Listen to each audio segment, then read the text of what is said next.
తొలి విడత గ్రామ పంచాయతీ ఎన్నికల్లో ప్రజలు కొట్టిన దెబ్బ ఓటమిని జీర్ణించుకోలేని హస్తం పార్టీ నేతలు ప్రజలపై జులుం చేస్తున్నారు. బూతులు తిడుతూ దాడులకు తెగబడుతున్నారు. ఎన్నికల్లో తాము ఖర్చు చేసిన డబ్బులు తిరిగివ్వాలని కొన్ని చోట్ల, తమకు ఓటయ్యని వారి సంగతి చూస్తామని మరికొన్ని చోట్ల బెదిరింపులకు పాల్పడుతున్నారు. భద్రాద్రి కొత్తగూడెం జిల్లా అశ్వాపురం మండలం గొల్లెగూడెం పంచాయతీలో కాంగ్రెస్ నేతల వ్యవహారంపై ప్రజలు మండిపడుతున్నారు.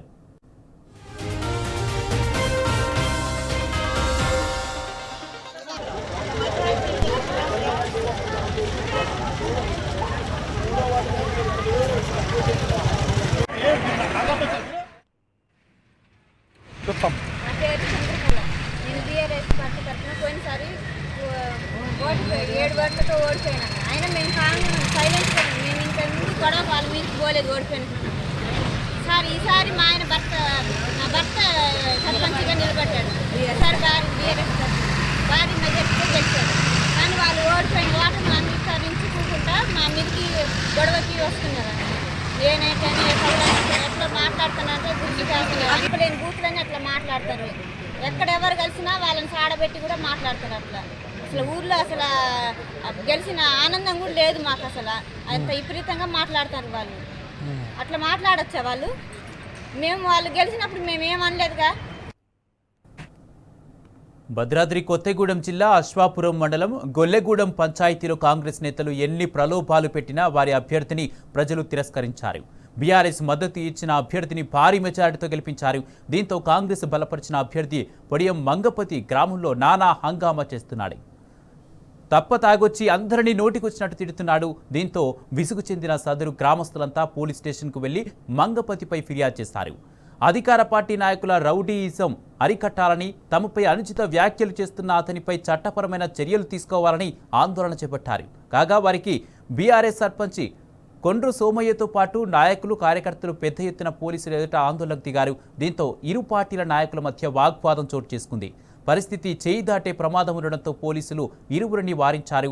ప్రజల నుంచి ఫిర్యాదు తీసుకుని ఆరోపణలు ఎదుర్కొంటున్న 10 మంది కాంగ్రెస్ నేతలపై విచారణ చేపట్టారు. వారిపై చర్యలు తీసుకుంటామన్న పోలీసుల హామీతో గ్రామ ప్రజలు, బీఆర్ఎస్ నేతలు శాంతించారు.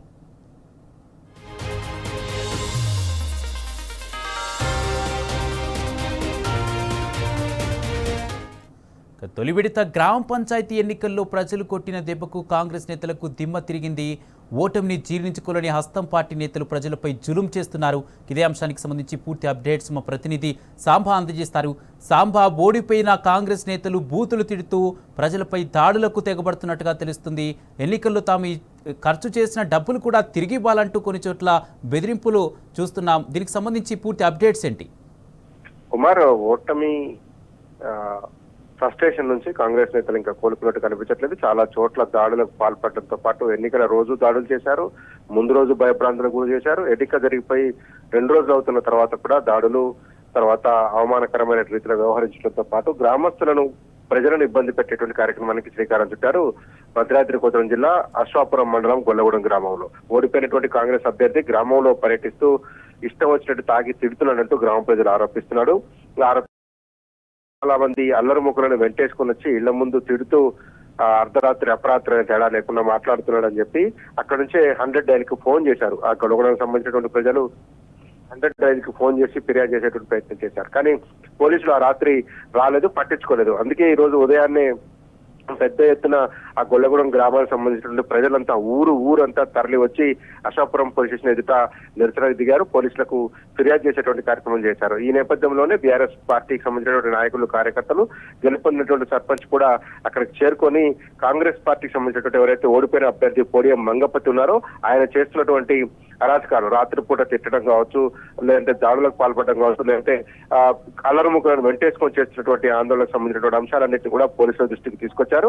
అక్కడ పోలీస్ స్టేషన్ దగ్గర పెద్ద ఎత్తున ఆందోళన చేపట్టారు. ఇదే నేపథ్యంలో కాంగ్రెస్ నేతలు కూడా పోటీగా వచ్చి బీఆర్ఎస్ నేతలతో పాటు గ్రామ ప్రజలకు వ్యతిరేకంగా అక్కడ గుమిగూడడం, పరస్పర వాగ్వాదం చోటు చేసుకోవడంతో అక్కడ ఉన్నటువంటి స్థానిక సిఐ డిఎస్పీకి సమాచారం అందించారు. ఘటనా స్థలానికి డిఎస్పీ కూడా చేరుకొని సిబ్బందితో పాటు అందరూ అక్కడ చేరుకొని ఇరు వర్గాలను వారించారు. వారించిన తర్వాత అసలు ఏం జరిగిందో పూర్తి స్థాయిలో విచారణ జరుపుతామని చెప్పి శాంతింపజేశారు. దాంతో పాటు ఫిర్యాదు ఇచ్చినటువంటి పోలీసులు ఫిర్యాదు తీసుకున్నారు. ఎవరైతే గొల్లగూడెం ప్రజలు ఇచ్చినటువంటి ఫిర్యాదు ఉన్నారో దాన్ని స్వీకరించడంతో పాటు 10 మంది కాంగ్రెస్ నాయకుల మీద అక్కడ ఉన్నటువంటి ప్రజలు, బీఆర్ఎస్ నాయకులు కూడా ఫిర్యాదు చేశారు. ఆ ఫిర్యాదును స్వీకరించి విచారణ జరుపుతాం, ఎవరైనా సరే దాంట్లో ఇన్వాల్వ్ అయిన వాళ్ళు ఉంటే చర్యలు తీసుకుంటామని చెప్పి హామీ ఇవ్వడంతో శాంతించారు.